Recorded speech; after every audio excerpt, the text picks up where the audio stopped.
Yun guys, no, tuturuan ko naman kayo para gumawa ng karaing cow. Pag nagbungbong kayo, kailangan malaki. Ito kasi karaing cow yan, eh. Ayan, tapos kailangan nyo ng pamalo. Ayan, para safe. Ito, pinagawa ko to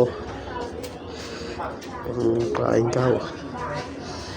So yan, sasakto mo dito. Tapos ganyan na, tsaka nyo siya ganyan, maglalagay kayo.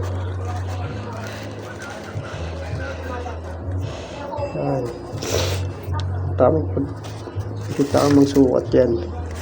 Ang akin hanggang dito yung ano yan. Pwede nyo naman hanggang dito kalahati, pero sa akin hanggang dito para mas maraming lang.